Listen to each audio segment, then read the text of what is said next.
First of all, yes, Kumbhak practice help in regeneration of almost whatever can be regenerated. One of the reason is you have stem cells for regeneration. You have stem cells in your body. Now, Kumbhak is something which gives trigger to your stem cells. One thing to regenerate, so that your body can regenerate itself or whatever is needed in the body. दूसरा factor है, we have done scientific research, the first scientific research in the world correlating Kumbhak with mitochondria health, which is the energy power house of your body.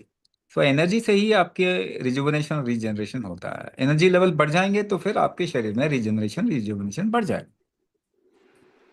ये दूसरा तरीका है. तीसरा तरीका, metabolism gets improve by doing kumbhak. कुंभक metabolism को improve करता है.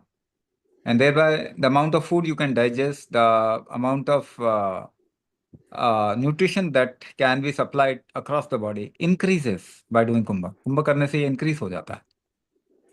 तो ऑब्वियसली आपके शरीर में whichever cells, basically when you are saying osteophytes और हड्डियों के जो टिश्यूज होते हैं उनके रीजनरेशन में भी कुंभक मदद करता है. तो आप देखेंगे कुंभक करेंगे तो बोन डेंसिटी बढ़ जाती है, ऑस्टियोपोरोसिस ठीक हो जाता है.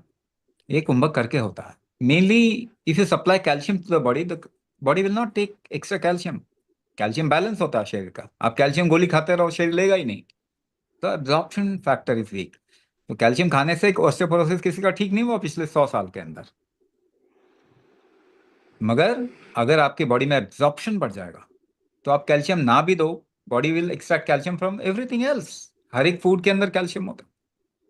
वहां से लेके अपनी बोन डेंसिटी को बॉडी बढ़ा देगा.